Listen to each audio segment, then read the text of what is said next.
비가 내리던 그날 저녁을 저는 평생 잊지 못합니다. 영국 잉글랜드 외곽 제 오래된 집 거실이었습니다. 붉은 빗방울이 유리창을 두드리고 있었고 벽난로에서는 장작이 타닥타닥 타고 있었죠. 저는 늘 그렇듯 낡은 안락의자에 앉아 저녁신문을 펼치고 있었습니다. 그때 현관문이 열리고 딸 엠마가 들어왔습니다. 혼자가 아니었어요. 옆에는 한 번도 본 적 없는 청년이 어색하게 서 있었습니다. 엠마가 떨리는 목소리로 말했습니다. 아빠, 이 사람이 제가 결혼할 사람이에요. 한국에서 온 준호예요. 한국. 그 한마디에 제 손에 들려있던 신문이 식탁 위로 툭 떨어졌습니다. 저는 아무 말도 하지 못했습니다. 그저 안경 너머로 그 청년을 빤히 쳐다보기만 했죠. 거실 안에 흐르던 그 무겁고 차가운 침묵을 저는 지금도 생생하게 기억합니다. 저는 40년 동안 세탁기와 건조기를 고쳐온 가전 수리기사였습니다. 영국, 독일, 미국에서 만든 물건만이 진짜라고 믿어온 사람이었죠. 기계의 속을 열어보면 그 나라의 수준이 보인다. 그게 제 입버릇이었습니다. 솔직히 털어놓자면 한국 제품이라는 건 제게 그저 값싼 흉내에 불과했습니다. 그 이상도 그 이하도 아니었어요. 그런 제 딸이 한국 남자와 결혼하겠다니 머릿속이 온통 하얗게 변하는 기분이었습니다. 그런데 말입니다. 그로부터 꼭 1년 뒤 그 고집불통 노인이 어디에 앉아 있었는지 아십니까? 영국 BBC 방송국의 카메라 앞이었습니다. 조명이 환하게 비추는 그 자리에서 저는 웃고 있었어요. 떨리는 목소리로 이렇게 말하고 있었죠. 저는 평생 라벨만 보고 물건을 판단했습니다. 어리석었어요. 진짜 봐야 할 건 그 안에 있었는데 말이죠. 도대체 그 1년 사이에 무슨 일이 있었던 걸까요? 한국이라는 말 한마디에 신문을 떨어뜨렸던 그 완고한 노인을 무엇이 방송국 카메라 앞에 앉게 만든 걸까요? 그 모든 이야기의 시작은 어느 추운 겨울날 제 사위가 아무 말 없이 우리 집에 들고 온 이상한 건조기 한 대였습니다. 환기구도 없는 제가 40년 동안 단 한 번도 본 적 없는 물건이었죠. 이 이야기 끝까지 보시면 가슴이 따뜻해지실 겁니다. 영상 시작 전 구독과 좋아요로 대한민국의 미래를 응원해주세요. 제 이름은 아서 콜린스입니다. 올해로 72이 되었죠. 영국 잉글랜드의 작은 마을에서 평생을 살았고 40년 동안 가전제품 수리기사로 일했습니다. 세탁기, 건조기, 냉장고, 식기세척기. 고장난 기계라면 종류를 가리지 않고 고쳤습니다. 동네 사람들은 저를 골목의 의사라고 불렀어요. 어떤 물건이든 제 손에 들어오면 다시 살아났으니까요. 새벽이든 한밤중이든 누군가의 세탁기가 멈췄다는 전화가 오면 저는 공구 가방을 챙겨 달려갔습니다. 그게 제 평생의 자부심이었습니다. 작업복 주머니에는 늘 손때 묻은 드라이버 한 자루가 들어있었어요. 40년 동안 제 손과 함께 늙어온 연장이었죠. 제게는 한 가지 굳은 신념이 있었습니다. 기계의 뒷판을 열고 그 속을 들여다보면 그 물건을 만든 나라의 수준이 보인다는 것이었죠. 부품의 배치, 나사 하나를 조인 방식, 배선이 정리된 모양새, 그 모든 것에 만든 사람의 정성과 그 나라의 기술력이 그대로 드러난다고 저는 믿었습니다. 좋은 물건은 뜯어보면 안이 정갈합니다. 부품 하나하나가 제자리에 단단히 자리 잡고 있죠. 반대로 엉성한 물건은 속이 어수선해요. 외선이 제멋대로 엉켜있고 빈 공간이 아무렇게나 비어있습니다. 저는 수십 년 동안 그 차이를 손끝으로 익혀왔습니다. 눈을 감고 만져도 알 수 있을 정도였죠. 그래서 저는 물건을 살 때 늘 같은 기준을 따랐습니다. 영국, 독일, 미국. 이 세 나라에서 만든 것이 아니면 거들떠보지도 않았어요. 독일제 모터는 10년을 돌려도 소리가 변하지 않았고 미국제 철판은 손으로 두드리면 묵직한 소리가 났습니다. 저는 그런 견고함을 사랑했습니다. 그 견고함이 곧 그 나라의 자존심이라고 여겼어요. 손님들에게도 늘 그렇게 권했습니다. 기왕 살 거면 독일 거 사세요. 비싸도 오래갑니다. 그게 제 입버릇이었죠. 우리 집 세탁실에 놓인 건조기도 30년 전 미국에서 건너온 묵직한 물건이었습니다. 외벽에 환기구를 뚫고 뜨거운 바람으로 옷을 말린 뒤 그 습한 공기를 바깥으로 내뿜는 방식이었죠. 겨울이면 그 환기구에서 하얀 김이 모락모락 피어올랐습니다. 저는 그 건조기가 돌아가는 소리만 들어도 어디가 아픈지 단번에 알 수 있었어요. 드럼이 도는 소리, 모터가 힘쓰는 소리, 벨트가 살짝 미끄러지는 소리. 그만큼 오래, 그만큼 깊이 알고 지낸 물건이었습니다. 아내가 세상을 떠난 뒤로는 그 건조기가 우리 집에서 가장 오래된 식구나 다름없었죠. 빨래가 다 마르면 울리는 그 둔탁한 종소리가 텅 빈 집에서 들리는 유일한 살아있는 소리였으니까요. 반대로 한국 제품이라는 건 제 머릿속에서 늘 같은 단어들과 붙어 다녔습니다. 싸구려, 흉내, 곧 고장날 물건. 젊은 시절 동네 어느 집에서 한국산 라디오를 고쳐달라고 가져온 적이 있었습니다. 뒷판을 열어보니 부품들이 엉성하게 들어차 있었고 납땜은 거칠었죠. 손가락에 자꾸 걸리는 그 거친 마감이 어찌나 못마땅하던지요. 그때 제가 받았던 그 인상이 40년 동안 제 머릿속에 그대로 박혀 있었던 겁니다. 한국 물건은 다 그렇겠거니 저는 단 한 번도 의심하지 않았어요. 그 라디오 한 대로 한 나라 전체를 판단해버린 셈이었죠. 그 사이 그 나라가 얼마나 달라졌는지 저는 알려고도 하지 않았습니다. 그러던 어느 날 딸 엠마가 그 청년을 데려온 겁니다. 준호. 한국에서 온 그 청년은 키가 크지도 작지도 않았고 말수가 무척 적었습니다. 제가 안경 너머로 못마땅한 눈빛을 보냈는데도 전혀 당황하지 않았어요. 조용히 고개를 숙여 인사하더니 또박또박한 영어로 처음 뵙겠습니다, 아버님 하고 말했습니다. 손에는 작은 선물 꾸러미가 들려 있었습니다. 한국에서 가져왔다는 차 한 통이었죠. 저는 그 아버님이라는 말이 영 거슬렸습니다. 아직 내 사위로 인정한 적도 없는데 말이죠. 어금니가 절로 꽉 물렸습니다. 선물 꾸러미도 받는 둥 마는 둥 식탁 한쪽에 밀어두었어요. 그날 저녁 식사 자리는 내내 어색했습니다. 엠마는 연신 제 눈치를 살폈고 준호는 묻는 말에만 짧게 대답했습니다. 저는 음식을 씹으면서도 머릿속으로는 딴 생각만 했어요. 어쩌다 내 딸이 하필 한국 사람을 만났을까? 그 생각이 가슴 한 구석을 묵직한 돌덩이처럼 짓눌렀습니다. 포크를 든 손에 자꾸 힘이 들어갔어요. 음식 맛도 제대로 느껴지지 않았습니다. 식사 도중 엠마가 분위기를 풀어보려고 입을 열었습니다. 아빠, 준호도 손재주가 좋아요. 집에 있는 물건들 다 직접 고친대요. 저는 콧방귀를 뀌며 속으로 생각했습니다. 한국 사람이 고친다고 해봐야 얼마나 잘 고치겠나. 입 밖으로 꺼내지는 않았지만 그 마음이 얼굴에 다 드러났을 겁니다. 준호는 그저 옅게 웃기만 했어요. 그 잔잔한 미소가 오히려 저를 더 불편하게 만들었습니다. 저는 수리일을 단순한 돈벌이로 여긴 적이 없습니다. 누군가의 집에서 멈춰버린 기계를 다시 돌아가게 하는 일. 그건 그 집의 일상을 되살리는 일이었어요. 한겨울에 보일러가 멈춘 노부부의 집, 갓난아기의 옷을 빨아야 하는 젊은 부부의 집. 제가 연장을 들고 들어서면 사람들의 얼굴에 안도가 번졌습니다. 그 표정이 좋아서 저는 40년을 버텼던 겁니다. 그래서 더더욱 제가 다루는 기계에 대한 제 안목만큼은 누구에게도 양보할 수 없다고 믿었어요. 식사가 끝나고 두 사람이 돌아간 뒤 엠마가 제게 전화를 걸어왔습니다. 아빠, 준호 어땠어요? 저는 한참을 망설이다가 퉁명스럽게 대답했습니다. 글쎄다. 사람이야 나쁘지 않아 보이더라만. 만? 만 뭐예요, 아빠? 저는 차마 그 다음 말을 입 밖으로 꺼내지 못했습니다. 한국 사람이라는 게 영 마음에 걸린다는 말을 어떻게 딸에게 할 수 있었겠어요. 제 입은 한참 동안 열리지 못했고 수화기 너머 엠마의 한숨소리만 길게 들려왔습니다. 아빠, 저는 준호가 좋아요. 정말로요? 아빠가 어떤 사람을 좋아하는지 알아요? 든든하고 믿음직한 사람. 준호가 딱 그런 사람이에요. 시간을 두고 봐주세요. 부탁이에요. 저는 알겠다고만 하고 전화를 끊었습니다. 하지만 마음속에서는 이미 단단한 벽이 하나 세워져 있었어요. 사람이 좋고 나쁘고를 떠나 저는 한국이라는 나라 자체를 믿지 않았으니까요. 그 나라에서 온 사위라면 그가 아무리 성실해도 어딘가 부족할 거라고 멋대로 단정짓고 있었습니다. 며칠 뒤 엠마가 다시 찾아왔습니다. 이번에는 혼자였어요. 딸은 식탁에 마주 앉아 한참을 망설이다가 입을 열었습니다. 아빠 준호 부모님은 한국에서 작은 식당을 하세요. 새벽부터 밤까지 일하시면서 준호를 키우셨대요. 준호가 영국까지 와서 자리 잡은 거 정말 대단한 거예요. 저는 묵묵히 차만 마셨습니다. 머리로는 그 청년이 성실하다는 걸 알겠는데 가슴 한쪽에 박힌 그 오래된 편견이 도무지 빠지질 않았어요. 딸이 돌아간 뒤 빈 찻잔을 바라보며 한참을 앉아 있었습니다. 저는 안경을 벗어 닦으며 창밖을 오래 바라보았습니다. 정원에 쌓인 낙엽 위로 찬바람이 지나가고 있었어요. 마음 한구석에서는 딸의 말이 옳다는 걸 어렴풋이 느끼면서도 입으로는 끝내 그 말을 인정하지 못하는 제가 한심하게 느껴지기도 했습니다. 하지만 그 인정은 좀처럼 입 밖으로 나오지 않았어요. 사람의 마음이라는 게 그렇게 무겁고 더딘 것이더군요. 그 차가운 고집의 끝에서 저는 무엇을 잃어가고 있는지조차 알지 못했습니다. 그날 밤 저는 쉽게 잠들지 못했습니다. 침대에 누워 천장만 바라보았어요. 돌아가신 아내가 살아있었다면 뭐라고 했을까? 그런 생각도 들었습니다. 아내는 늘 저에게 당신은 너무 고집이 세 라고 말하곤 했죠. 사람을 만나기도 전에 마음을 닫아버린다고요. 그러면서도 늘 제 손을 잡아주던 사람이었습니다. 그 손의 온기가 문득 그리워졌어요. 지금 돌이켜보면 참 어리석은 고집이었습니다. 저는 40년 동안 수천 대의 기계를 뜯어보았으면서도 정작 한국이라는 나라의 물건은 그 라디오 한 대 말고는 제대로 들여다본 적조차 없었어요. 직접 열어보지도 않고 수준을 단정하다니. 평생 속을 봐야 안다고 외치던 사람이 정작 가장 중요한 순간에는 라벨만 보고 판단하고 있었던 겁니다.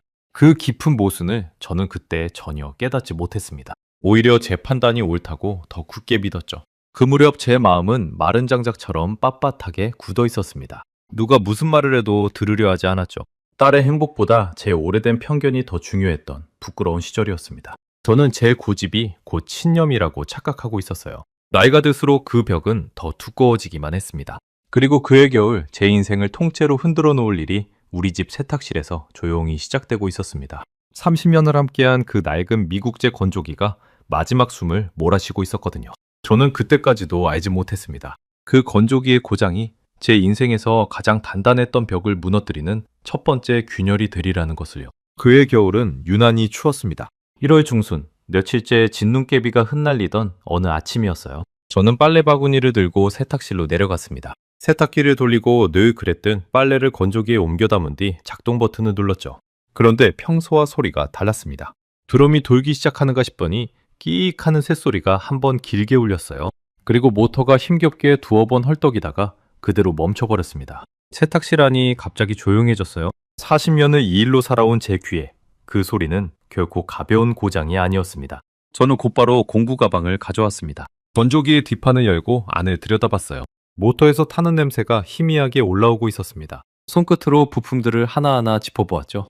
모터의 코일이 완전히 타버린 상태였습니다. 베어링도 다를 대로 달아 있었고요. 30년을 버텨준 물건이니 어쩌면 당연한 수명이었습니다. 문제는 그 다음이었어요. 그 모델은 이미 단종된 지 오래였습니다.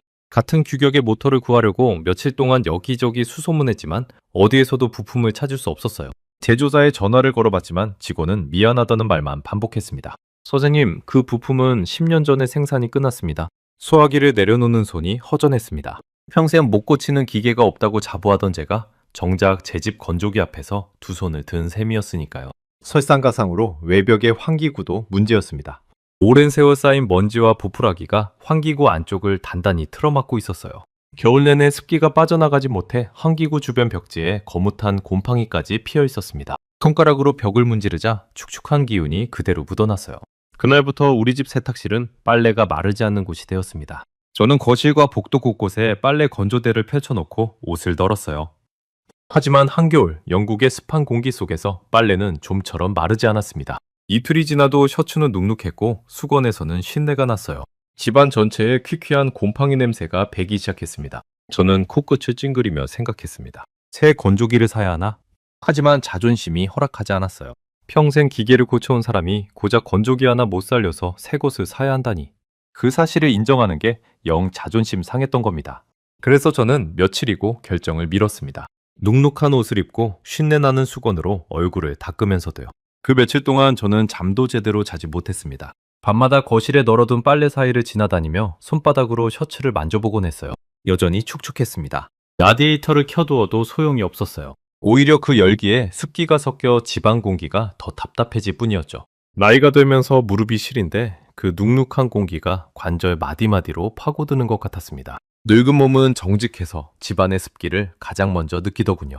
이웃집 마거릿이 우연히 들렀다가 그 광경을 보고는 혀를 찼습니다. 아서, 이게 무슨 꼴이에요? 그냥 새 건조기 하나 사요. 요즘은 좋은 게 얼마나 많은데. 저는 고집스럽게 고개를 저었습니다. 내가 40년을 이 일로 먹고 살았는데 건조기 하나 못 살려서 새 것을 산다는 게 말이 되나? 마거릿은 그런 저를 보며 한숨만 쉬었어요. 오랜 이웃이라 제 고집을 누구보다 잘 아는 사람이었죠. 그 무렵 엠마가 안부 전화를 걸어왔습니다. 저는 무심코 건조기 이야기를 꺼냈어요. 건조기가 완전히 망가졌다. 부품도 없고 환기구까지 막혔어. 집안이 온통 눅눅하구나. 그저 푸념이었습니다. 딸에게 도움을 청할 생각은 전혀 없었어요. 그런데 그로부터 사흘 뒤 토요일 오전 초인종이 울렸습니다. 문을 열어보니 준호가 서 있었습니다. 혼자였어요. 엠마는 보이지 않았습니다. 그리고 그의 곁에는 커다란 상자 하나가 놓여 있었습니다. 제 키의 절반쯤 되는 흰색의 묵직한 상자였어요. 아버님, 갑자기 찾아와서 죄송합니다. 준호가 고개를 숙이며 말했습니다. 엠마한테 건조기 이야기를 들었습니다. 마침 제가 쓰던 건조기가 한 대 더 있어서요. 도움이 될까 해서 가져왔습니다. 저는 그 상자를 내려다보았습니다. 한쪽 면에 회사 이름이 적혀 있었어요. LG, 한국 회사였습니다. 순간 제 표정이 굳었습니다. 하필이면 한국 제품이라니. 저는 떨떠름한 목소리로 물었습니다. 이게 한국 건조기인가? 네, 아버님, LG에서 만든 겁니다. 저는 팔짱을 끼고 그 상자를 위아래로 훑어보았습니다. 머릿속에서는 이미 거부감이 솟구치고 있었어요. 한국 건조기를 우리 집에 들인다고? 게다가 저 상자 어디에도 환기구를 연결할 만한 부분이 보이지 않았습니다. 건조기라면 당연히 습한 공기를 밖으로 빼내야 하는데 말이죠. 저는 그 흰 상자를 한참이나 노려보았습니다. 표면은 매끈했고 모서리 하나하나가 정교하게 다듬어져 있었어요. 솔직히 말하면 겉모습만큼은 흠잡을 데가 없었습니다. 하지만 저는 일부러 그 점을 외면했어요. 겉만 번지르르하고 속은 부실한 게 한국 물건이라고. 그렇게 믿고 싶었으니까요. 안을 열어보기 전까지는 절대 인정하지 않겠다고 다짐했습니다. 준호는 제 떨떠름한 표정을 보면서도 전혀 서두르지 않았습니다. 화를 내거나 변명을 늘어놓지도 않았어요. 그저 차분하게 자기가 할 일을 하나씩 해나갔습니다. 그 침착함이 어딘가 낯설었어요. 보통 사람 같으면 장인의 못마땅한 눈빛 앞에서 안절부절 못했을 텐데 준호는 마치 오랫동안 이런 순간을 준비해온 사람처럼 담담했습니다. 잠깐, 이거 환기구는 어디다 연결하는 건가? 호스가 안 보이는데? 준호가 옅게 웃으며 대답했습니다. 이 건조기는 환기구가 필요 없습니다, 아버님. 저는 제 귀를 의심했습니다. 환기구가 필요 없다고? 40년 동안 수백 대의 건조기를 만져왔지만 환기구 없이 옷을 말리는 건조기라는 건 들어본 적도 없었어요. 건조기란 뜨거운 바람으로 옷을 말리고 그 습기를 어딘가로 내보내야 하는 물건입니다. 그게 제가 아는 건조기의 전부였어요. 환기구가 없다면 그 습기는 다 어디로 간단 말입니까? 이보게, 그게 무슨 소린가? 건조기가 환기구 없이 어떻게 돌아가나? 빨래에서 나온 습기는 어디로 보내고? 안에서 처리합니다, 아버님. 직접 보시면 이해가 빠르실 겁니다. 저는 어이가 없어서 헛웃음이 나왔습니다. 안에서 처리한다니. 그게 가능한 일이라면 제가 40년 동안 못 들어봤을 리가 없잖아요. 저는 속으로 단정지었습니다. 분명 무슨 과장 광고 같은 거겠지? 한국 회사들이 그럴듯한 말로 사람을 현혹하는 거라고요. 그 순간만큼은 제 오래된 편견이 오히려 더 단단해지는 기분이었습니다. 하지만 한편으로는 묘한 마음이 고개를 들기도 했어요.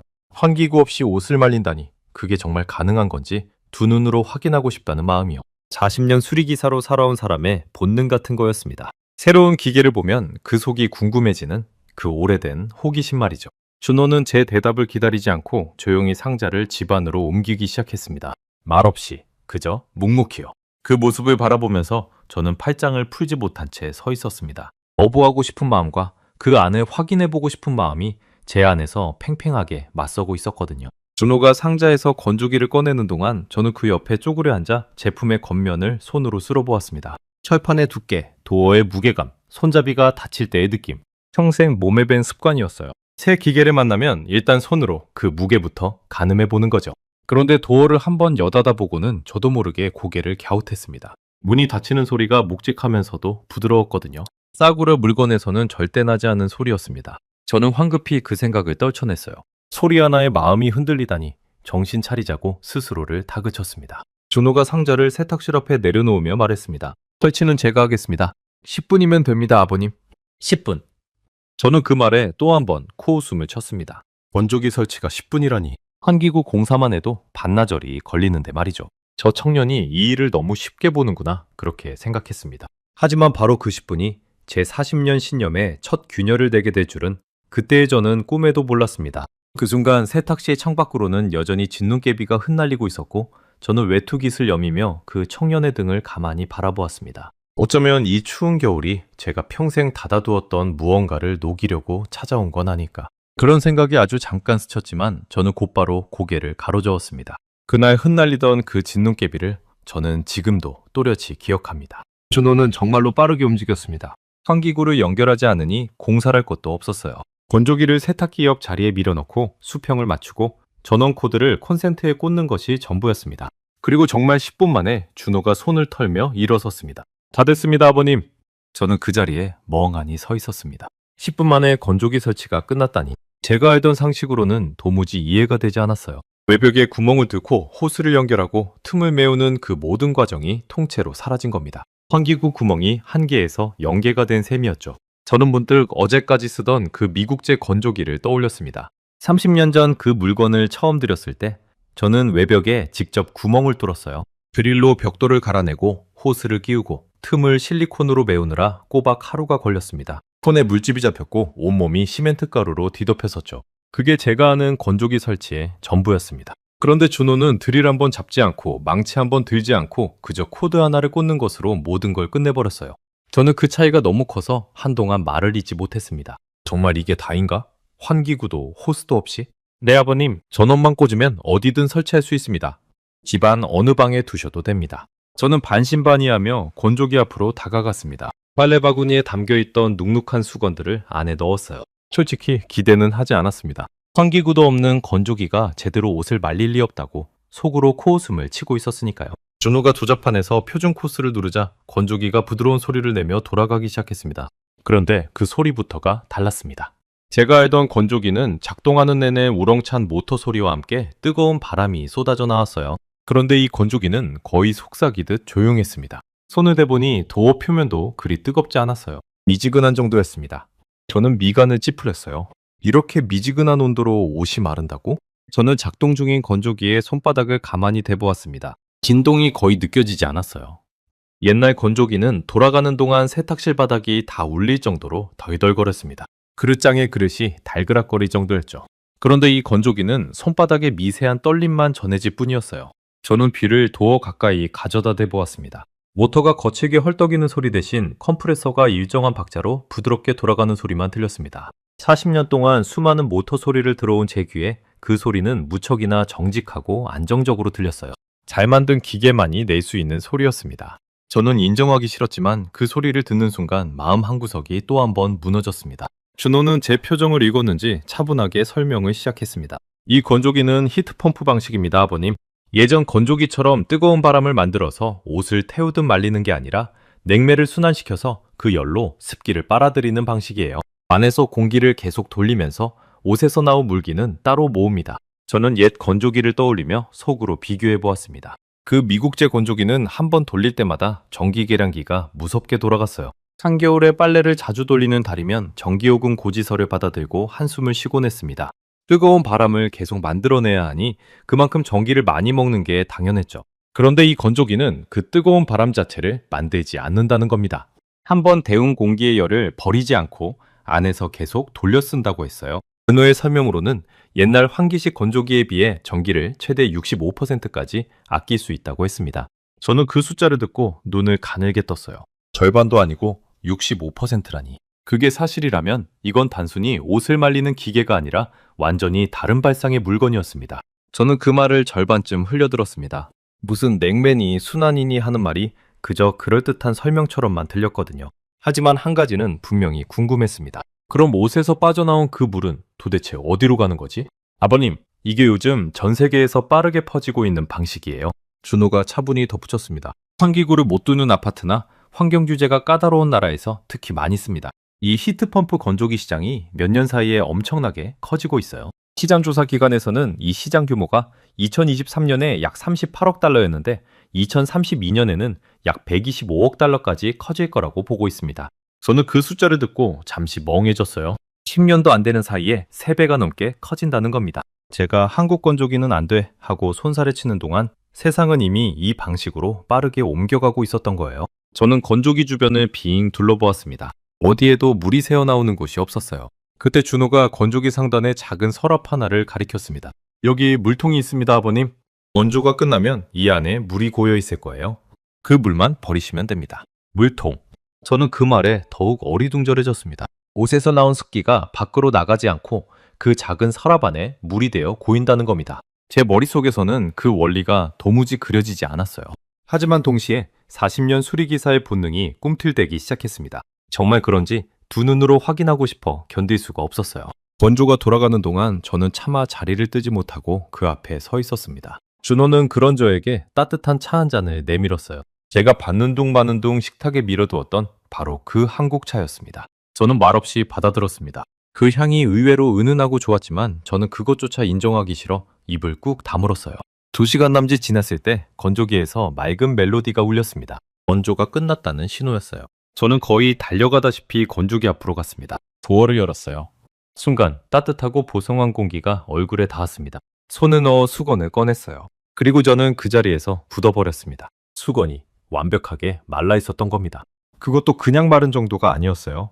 며칠 동안 거실에서 눅눅하게 시들어있던 그 수건들이 마치 새 것처럼 부드럽고 폭신하게 살아나 있었습니다. 코를 가져다 대보니 쉰내는 온데간데 없고 깨끗한 냄새만 났어요. 손가락 사이로 그 부드러운 감촉이 스며들었습니다. 저는 한참 동안 그 수건을 손에 쥐고 있었습니다. 가슴 한쪽이 묵직하게 내려앉는 기분이었어요. 환기구도 없이 미지근한 온도로 정말로 옷이 말랐습니다. 그것도 옛날 건조기보다 훨씬 더 곱게 말이죠. 그리고 저는 그 작은 서랍, 물통을 열어보았습니다. 안에는 맑은 물이 가득 고여 있었어요. 옷에서 빠져나온 습기가 정말로 그 안에서 물이 되어 모여 있었던 겁니다. 저는 그 물통을 두 손으로 들고 한참을 바라보았습니다. 이게 정말 가능한 일이었나? 저는 그 물통을 비우러 싱크대로 갔습니다. 맑은 물이 또르르 흘러내리는 걸 바라보면서 묘한 기분이 들었어요. 평생 외벽 밖으로 버려지던 그 습기가 이제는 이렇게 눈에 보이는 깨끗한 물이 되어 제 손 안에 들어와 있었습니다. 버려지던 것을 붙잡아 두는 발상. 그게 이 건조기의 핵심이라는 걸 저는 그제야 어렴풋이 이해하기 시작했습니다. 열도, 물도 함부로 버리지 않는다는 것. 그건 단순한 기술이 아니라 어떤 태도처럼 느껴지기까지 했어요. 저는 한참 동안 빈 물통을 손에 쥔 채 싱크대 앞에 서 있었습니다. 준호가 제 곁에서 조용히 말했습니다. 처음 보시면 다들 신기해하세요, 아버님. 준호는 제가 신기해하는 모습을 보면서도 한 번도 우쭐대지 않았습니다. 거봐요, 한국 물건이 좋잖아요. 같은 말은 한마디도 하지 않았어요. 그저 제가 궁금해하는 부분을 차근차근 설명해 줄 뿐이었습니다. 저는 그 태도가 어딘가 마음에 걸렸어요. 제가 그동안 얼마나 무례하게 굴었는지 그 청년의 그 묵묵한 친절 앞에서 새삼 부끄러워졌거든요. 사위로 인정조차 하지 않으려던 사람에게 준호는 따지지도 원망하지도 않고 그저 자기 방식대로 다가오고 있었던 겁니다. 저는 아무 대꾸도 하지 못했습니다. 40년을 이 일로 살아왔는데 제가 모르는 세상이 이렇게나 넓었다는 사실에 정신이 아득해졌거든요. 제 손에 들린 물통 속의 물이 마치 제 오래된 신념을 비웃는 것처럼 찰랑거렸습니다. 그때 준호가 한 가지를 더 보여주었습니다. 건조기 안에서 꺼낸 제 낡은 스웨터였어요. 돌아가신 아내가 손수 떠준 제가 가장 아끼는 양모 스웨터였습니다. 사실 저는 그 스웨터를 절대 건조기에 넣지 않았어요. 옛날 건조기에 한번 넣었다가 줄어들어 못 입게 된 적이 있었거든요. 뜨거운 바람이 양모를 수축시켜버린 겁니다. 그 뒤로 저는 그 스웨터를 늘 그늘에 펼쳐서 말렸어요. 그런데 준호가 이 건조기는 저온으로 말리니까 괜찮습니다 하며 그 스웨터를 넣은 겁니다. 저는 가슴이 철렁했어요. 또 줄어들면 어쩌나 싶었거든요. 그런데 건조가 끝나고 꺼낸 스웨터는 처음 모양 그대로였습니다. 조금도 줄지 않았고 틀어지지도 않았어요. 저는 그 스웨터를 가슴에 품고 한참을 서 있었습니다. 아내의 손길이 담긴 그 옷이 다시 보송하게 살아 돌아온 것 같았거든요. 그날 저녁 준호가 돌아간 뒤에도 저는 세탁실을 떠나지 못했습니다. 건조기 앞에 의자를 가져다 놓고 앉아 그 매끈한 흰 몸체를 한참이나 들여다보았어요. 평생 한국 물건이라면 손살을부터 쳤던 제가 그 건조기 앞에서 좀처럼 일어서지 못하고 있었습니다. 머릿속에서는 한 가지 생각이 떠나지 않았어요. 이 안은 도대체 어떻게 생긴 걸까? 어떤 원리로, 어떤 부품으로 이 일을 해내는 걸까? 손끝이 근질거렸습니다. 40년 동안 단 한 번도 진지하게 열어본 적 없던 한국 제품의 속을 처음으로 제 손으로 직접 열어보고 싶다는 강렬한 충동이 일었습니다. 저는 그날 밤 쉽게 잠들지 못했습니다. 천장을 바라보며 낮에 손에 쥐었던 그 보송한 수건의 감촉을 떠올렸어요. 그리고 물통 안에서 찰랑이던 그 맑은 물도요. 제가 평생 믿어온 한국 싸구려라는 공식이 그 작은 물통 하나에 금이 가기 시작하는 소리가 들리는 듯 했습니다. 그날 밤 침대에 누워서도 저는 자꾸만 그 물통 속의 맑은 물이 떠올랐습니다. 그리고 40년 전 그 한국산 라디오도 떠올랐어요. 그때 제가 본 거친 납땜, 엉성한 부품들. 저는 그 한 대를 보고 한국이라는 나라 전체를 영원히 싸구려로 못 박아버렸던 겁니다. 그런데 지금 제 세탁실에 놓인 그 건조기는 제가 40년 동안 봐온 어떤 영국제, 독일제, 미국제 건조기보다도 앞서 있었어요. 그 사실이 저를 혼란스럽게 만들었습니다. 내가 알던 세상이 멈춰있는 동안 저 나라는 도대체 얼마나 멀리까지 가버린 걸까? 천장을 바라보는 제 눈가가 어쩐지 뜨거워졌습니다. 다음 날 아침 저는 일어나자마자 공구 가방을 챙겨 들고 세탁실로 내려갔습니다. 저는 참을 수가 없었어요. 이 건조기의 뒷판을 직접 열어봐야겠다고 마음먹은 겁니다. 평생 제 신념의 잣대였던 그 방식으로 한국 기술의 진짜 속살을 마주할 시간이 다가오고 있었습니다. 그날 아침 세탁실의 공기는 차가웠지만 제 손끝은 묘하게 달아올라 있었습니다. 저는 건조기를 벽에서 살짝 떼어내고 뒷면이 잘 보이도록 돌려 세웠어요. 그리고 손때 묻은 그 드라이버를 꺼내 들었습니다. 40년을 제 손과 함께 늙어온 연장이었죠. 그 드라이버로 처음으로 한국 제품의 속을 열려는 순간이었습니다. 사실 저는 그 뒷판을 열기까지 한참을 망설였습니다. 만약 안이 엉성하고 부실하다면 차라리 마음이 편할 것 같았어요. 거봐, 역시 한국 물건은 이 정도지 하고 제 오래된 신념을 다시 한번 확인할 수 있을 테니까요. 그런데 동시에 두려운 마음도 있었습니다. 만약 그 반대라면, 만약 그 안이 제 예상을 완전히 뒤엎을 만큼 잘 만들어져 있다면, 그럼 저는 40년 동안 쌓아온 제 신념을 제 손으로 직접 부숴야 하는 거였으니까요. 72의 나이에 자기 신념이 틀렸다고 인정하는 일이 얼마나 무거운 건지 아십니까? 저는 그 무게가 두려워 드라이버를 든 손을 한참이나 허공에 멈춰두었습니다. 나사를 하나씩 풀어나갔습니다. 그런데 나사를 푸는 순간부터 뭔가 달랐어요. 나사머리가 어찌나 정밀하게 깎였는지 드라이버가 한 번에 딱 들어맞았습니다. 헐겁지도 뻑뻑하지도 않았어요. 40년 동안 수천 개의 나사를 풀어온 제 손이 그 작은 차이를 단번에 알아챘습니다. 나사 하나에도 만든 사람의 정성이 배어 있었던 겁니다. 첫 번째 나사를 완전히 빼낸 뒤 저는 그것을 손바닥에 올려놓고 한참을 들여다보았습니다. 나사산 하나하나가 균일하게 깎여 있었어요. 도금도 고르게 입혀져 있었고요. 별거 아닌 나사 한 개에서도 그 물건을 만든 사람들의 태도가 보였습니다. 대충 만든 물건은 나사부터 다릅니다. 어떤 건 헐겁고 어떤 건 머리가 뭉개져 있죠. 그런데 이 건조기의 나사는 열 몇 개가 전부 똑같았어요. 마치 한 사람이 같은 정성으로 하나하나 조여놓은 것처럼요. 저는 그 나사들을 작은 접시에 가지런히 모아두었습니다. 함부로 다룰 수가 없었거든요. 뒷판을 들어올렸습니다. 그리고 그 안을 들여다본 순간 저는 숨을 멈췄습니다. 정갈했습니다. 그 한마디밖에 떠오르지 않았어요. 부품들이 빈틈없이 그러면서도 여유 있게 제자리를 지키고 있었습니다. 배선은 색깔별로 가지런히 묶여 있었고 어디 하나 어수선한 구석이 없었어요. 40년 전 그 한국산 라디오의 거친 속과는 같은 나라 물건이라고 믿기지 않을 만큼 달랐습니다. 아니, 제가 평생 최고로 쳤던 독일제 건조기의 속보다도 더 정돈되어 있었어요. 제 시선이 한가운데에 자리 잡은 부품에 멈췄습니다. 컴프레서였어요. 냉매를 압축하는 그 심장 같은 부품. 그런데 제가 알던 컴프레서와 모양이 달랐습니다. 저는 안경을 고쳐 쓰고 더 가까이 들여다봤어요. 그리고 깨달았습니다. 실린더가 하나가 아니라 두 개였습니다. 저는 그 자리에서 한참을 멈춰 있었습니다.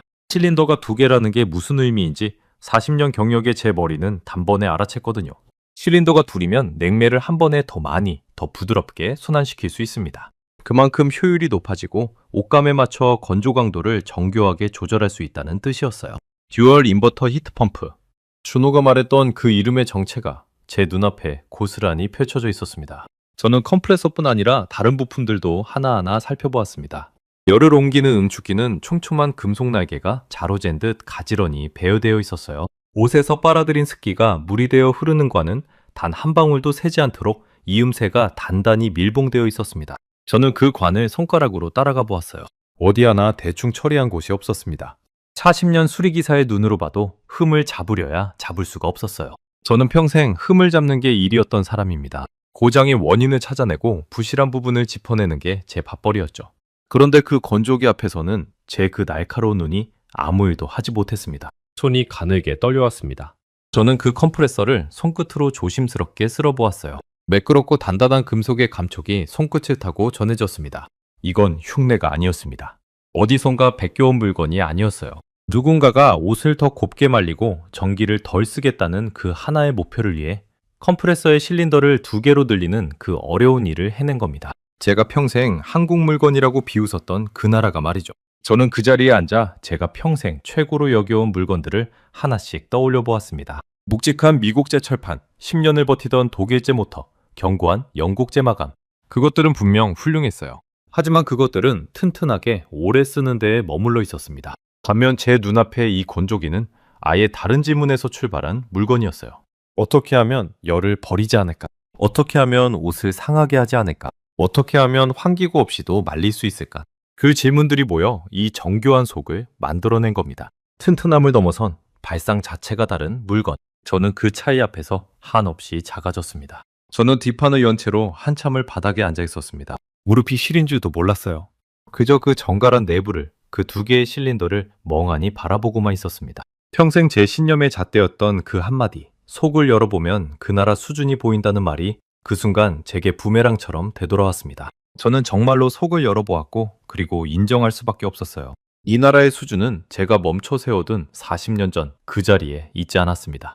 저는 그 정갈한 내부를 바라보며 40년 전 그 라디오를 다시 떠올렸습니다. 그때 그 거친 납땜의 까끌까끌한 감촉이 아직도 손끝에 남아있는 것 같았어요. 그 한 대가 제 평생의 판단 기준이 되어버렸던 겁니다. 하지만 40년이라는 세월 동안 사람도 변하고 나라도 변합니다. 갓난아기가 40배 중년이 되는 긴 시간이에요. 그 긴 세월 동안 저 나라가 얼마나 치열하게 달려왔을지 저는 그 건조기의 속을 보고서야 비로소 가늠할 수 있었습니다. 한 사람이 거친 납땜에서 이 정밀한 컴프레서까지 오는데 얼마나 많은 밤을 새웠을까? 얼마나 많은 실패를 견뎠을까? 저는 그 보이지 않는 노력 앞에서 함부로 비웃었던 제 입이 부끄러워졌습니다. 저는 손바닥을 펴서 그 두 개의 실린더 위에 가만히 얹어보았습니다. 차가운 금속의 온도가 손바닥으로 스며들었어요. 그런데 이상하게도 그 차가움이 제 마음 어딘가를 따뜻하게 데우는 것 같았습니다. 평생 제가 옳다고 믿어온 것이 틀렸다는 걸 인정하는 일은 분명 아픈 일입니다. 하지만 그 아픔 끝에는 묘한 후련함이 있었어요. 마치 오래 짊어지고 있던 무거운 짐을 마침내 내려놓은 것 같은 기분이었습니다. 72의 나이에 저는 처음으로 제 신념을 의심하는 법을 배우고 있었어요. 그리고 그건 부끄러움이 아니라 성장이었습니다. 그때 마침 첫 달 전기요금 고지서가 도착했습니다. 저는 떨리는 손으로 봉투를 뜯었어요. 그리고 숫자를 확인한 순간 다시 한번 멍해졌습니다. 옛날 건조기를 쓰던 시절과 비교해 요금이 눈에 띄게 줄어 있었던 겁니다. 한 달 빨래량은 똑같은데 말이죠. 준호가 말한 그 65%라는 숫자가 단순한 광고 문구가 아니라 제 통장에 찍히는 진짜 숫자였던 겁니다. 저는 그 고지서를 한참이나 들여다보았습니다. 저는 문득 며칠 전 그 양모 스웨터가 떠올랐습니다. 옛날 건조기였다면 뜨거운 열풍에 줄어들어 못 쓰게 됐을 그 옷이 이 저온 건조 방식 덕분에 멀쩡히 살아 돌아왔죠. 고온으로 옷을 태우듯 말리는 방식과 저온으로 습기만 빨아들이는 방식. 그 차이가 옷감 하나의 운명을 갈랐던 겁니다. 저는 그 스웨터를 다시 꺼내 입어보았어요. 아내가 떠준 그 옷이 제 어깨에 꼭 맞았습니다.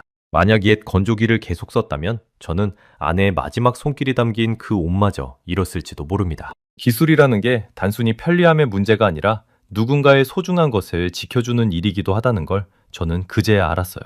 머릿속에서 작은 숫자들이 점점 큰 충격으로 쌓여갔습니다. 환기구 구멍 1개가 0개로 줄었고 설치 시간이 반나절에서 10분으로 줄었고 전기요금이 65%나 줄었습니다. 거기에 컴프레서 실린더는 하나에서 둘로 늘었고요. 줄어든 것과 늘어난 것, 그 모든 숫자가 한 방향을 가리키고 있었어요. 제가 틀렸다는 방향을요. 그날 밤 저는 처음으로 제 발로 한국 가전에 대해 알아보기 시작했습니다. 평생 알려고도 하지 않았던 것을 말이죠. 이 듀얼 인버터 히트펌프 기술이 처음에는 20여 개국에 진출했다가 지금은 30개국이 넘는 나라로 퍼졌다는 걸 알게 됐어요. 북미의 까다로운 친환경 인증을 받았고 10년 보증까지 붙어 있었습니다. 저는 화면을 들여다보며 헛웃음을 지었어요. 제가 한국 물건은 곧 고장난다고 비우는 사이 그 회사는 10년을 책임지겠다고 약속하고 있었던 겁니다. 곧 고장난 물건이라면 어떻게 10년을 보증한단 말입니까? 제 오래된 편견은 사실 아무런 근거도 없는 낡은 고집에 불과했던 거예요. 그날 오후 엠마와 준호가 함께 집에 들렀습니다. 저는 여전히 뒷판을 열어둔 건조기 앞에 앉아 있었어요. 준호가 그 모습을 보고 조금 놀란 표정을 지었습니다. 아버님, 안을 다 열어보셨네요? 저는 천천히 고개를 들었습니다. 그리고 40년 만에 처음으로 한국 제품 앞에서 제 입으로 이런 말을 꺼냈습니다.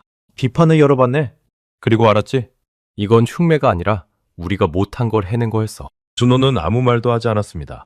그저 가만히 저를 바라보았어요. 엠마는 부엌 입구에 서서 두 손으로 입을 가린 채 눈을 동그랗게 뜨고 있었습니다. 평생 고집불통이던 아버지의 입에서 그런 말이 나올 줄은 딸도 상상하지 못했을 겁니다.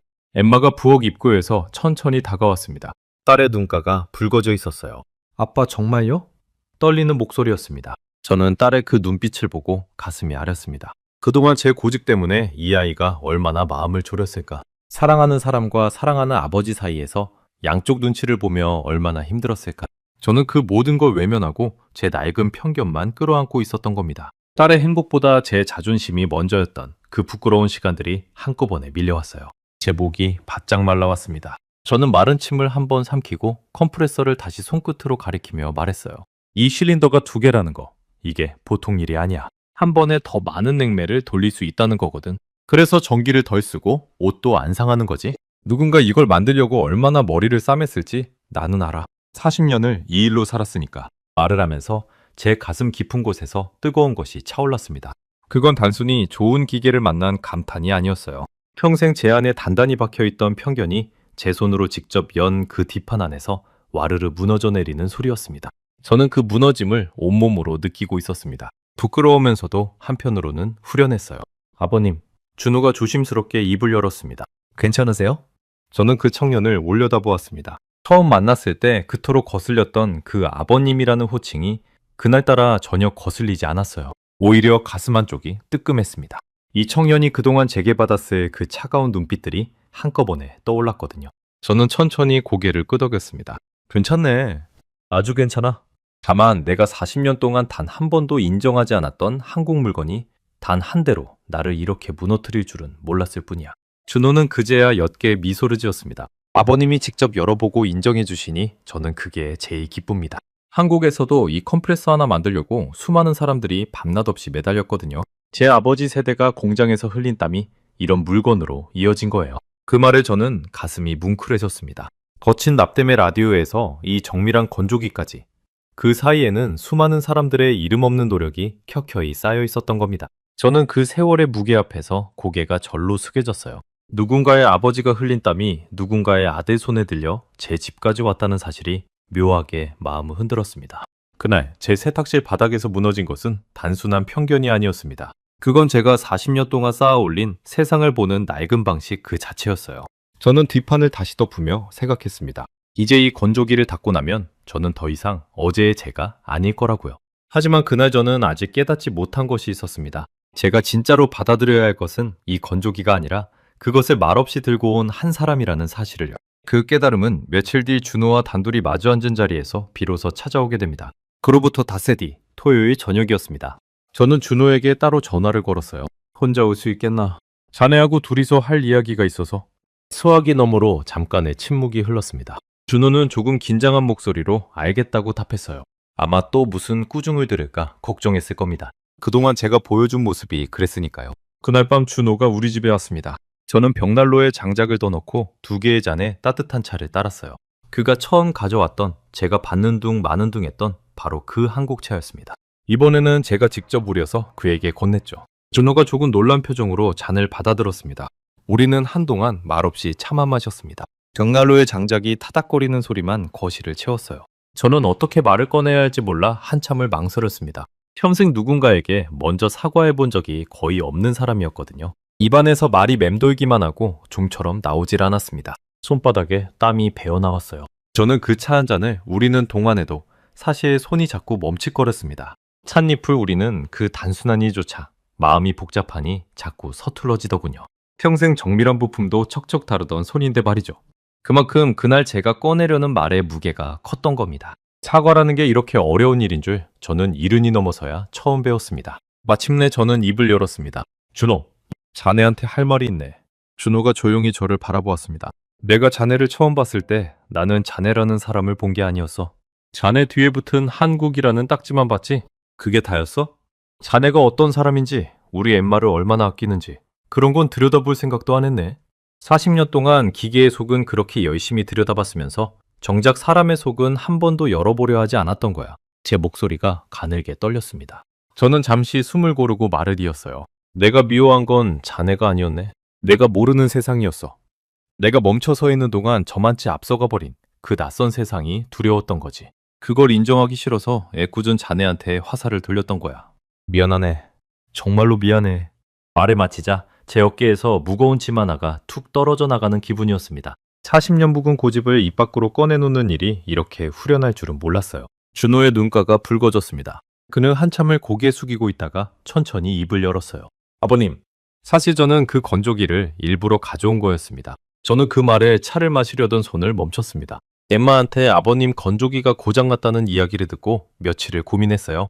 그냥 새 제품을 사드릴 수도 있었죠. 하지만 그건 아버님 마음을 여는 방법이 아니라고 생각했습니다. 아버님이 평생 기계를 만지며 살아오신 분이라는 걸 엠마한테 들었거든요. 그래서 생각했어요. 말로 100번 설득하는 것보다 아버님이 직접 만지고 열어보실 수 있는 물건 하나를 가져다 드리는 게 낫겠다고요. 제 가슴이 쿵하고 내려앉았습니다. 저는 아버님께 한국이 대단하다는 걸 자랑하고 싶었던 게 아니에요. 그저 아버님이 저를 한 번만 제대로 봐주셨으면 했습니다. 닦지 말고 사람으로요. 그 건조기는 그냥 핑계였어요. 제 진심을 전할 작은 핑계요. 저는 그 자리에서 한참 동안 아무 말도 하지 못했습니다. 그 청년이 그토록 깊은 생각으로 그 무거운 상자를 들고 우리 집 계단을 올라왔다는 걸 그제 알았거든요.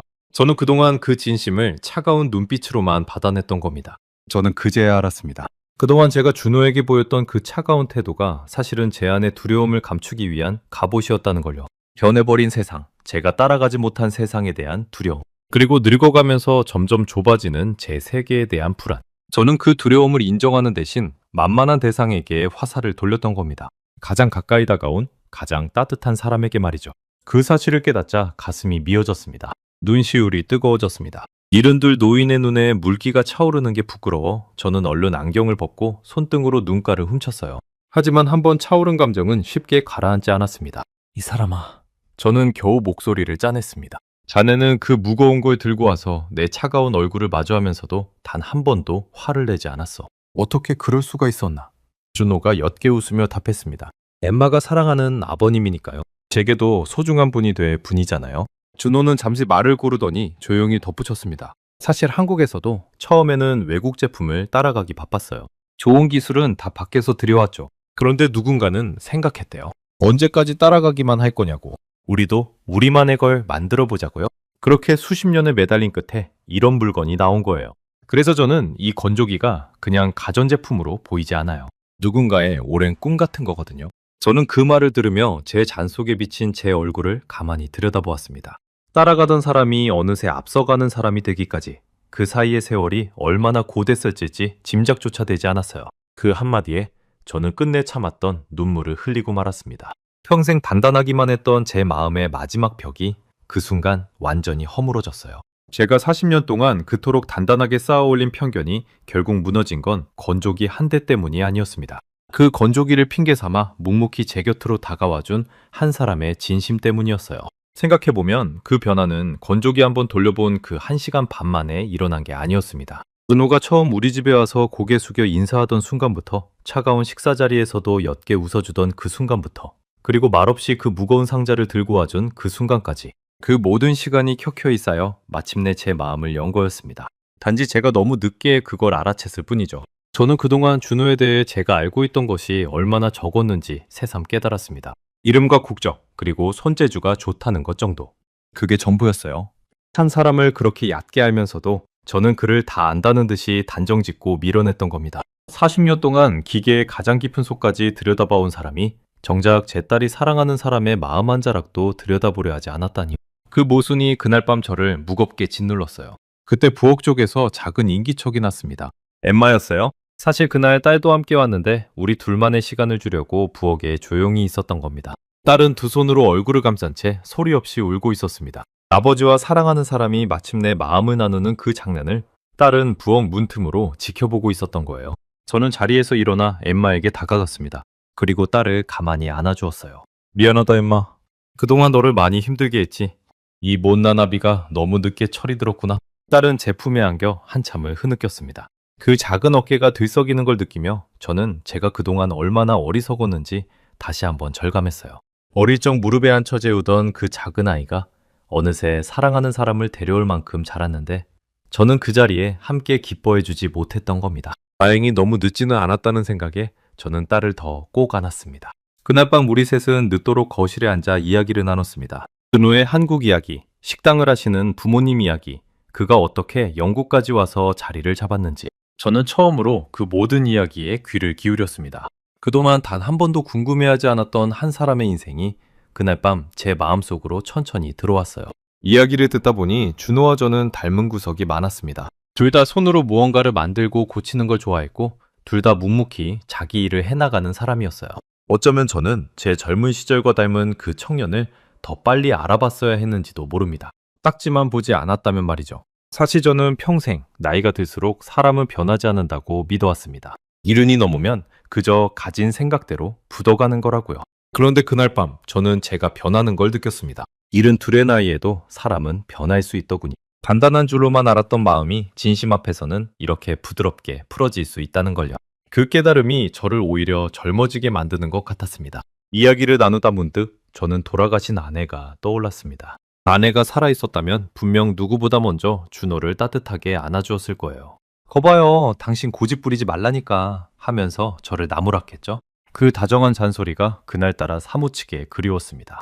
어쩌면 아내가 하늘에서 이 고집불통 남편의 마음을 열어주려고 이 모든 인연을 보내준 건 아닐까. 그런 생각마저 들었어요. 거실 한쪽에 걸린 아내의 사진을 바라보며 저는 마음속으로 조용히 말했습니다. 이제야 철이 들었다고, 늦어서 미안하다고요. 밤이 깊어 두 사람이 돌아갈 때 저는 현관까지 나가 배웅했습니다. 준호가 차에 오르기 전 저는 그의 손을 잡았어요. 평생 기계만 만지던 제 거친 손과 그의 따뜻한 손이 맞닿았습니다. 잘 가게 아들. 처음으로 그를 아들이라고 불렀습니다. 준호의 눈이 다시 한번 붉어졌어요. 그들이 떠난 뒤 저는 다시 세탁실로 내려갔습니다. 그 건조기 앞에 한참을 서 있었어요. 이제 그 물건은 제게 단순한 가전이 아니었습니다. 한 청년의 진심이 담긴 우리 가족이 다시 하나가 된 증거였죠. 저는 그 매끈한 흰 몸체를 손바닥으로 가만히 쓸어보았습니다. 고맙다는 말이 저절로 입에서 흘러나왔어요. 물건에게 건넨 말이었지만 사실은 그 물건을 들고 와준 사람에게, 그리고 그 물건을 만든 이름 모를 사람들에게 건네는 인사이기도 했습니다. 세탁실의 작은 불빛 아래 저는 오래도록 그 자리를 떠나지 못했어요. 하지만 이 이야기는 우리 집 세탁실에서 끝나지 않았습니다. 제 변화가 어쩌다 동네에 알려지고 그것이 뜻밖의 곳까지 가닿게 되거든요. 평생 카메라 앞에 서본 적 없던 이 늙은 수리공이 어쩌다 방송에까지 나가게 되었는지 그 마지막 이야기를 들려드리겠습니다. 그로부터 몇 달이 흘렀습니다. 봄이 오고 우리 집 정원에 새순이 돋았어요. 그 사이 엠마와 준호는 작은 결혼식을 올렸습니다. 저는 딸의 손을 잡고 식장에 들어섰어요. 한때 그토록 반대했던 그 결혼식에서 저는 누구보다 환하게 웃고 있었습니다. 결혼식 날 저는 하객들 앞에서 짧은 인사를 했습니다. 저는 한때 이 결혼을 반대했습니다. 솔직한 고백으로 시작했어요. 사람들이 술렁였습니다. 하지만 지금은 압니다. 제가 반대했던 건 사랑이 아니라 제 안에 낡은 편견이었다는 걸요. 저는 좋은 사위를 얻은 게 아니라 좋은 아들을 얻었습니다. 그 말에 준호가 고개를 숙였고 엠마는 눈물을 글썽였습니다. 하객들 사이에서 따뜻한 박수가 터져나왔어요. 제 변화의 이야기는 어느새 동네에 조용히 퍼졌습니다. 평생 고집불통으로 소문났던 콜린스 영감이 한국인 사위와 그가 가져온 건조기 덕분에 사람이 달라졌다는 이야기였죠. 처음엔 그저 동네 사람들의 입소문이었습니다. 그러던 어느 날 오랜 이웃 마거릿이 찾아왔어요.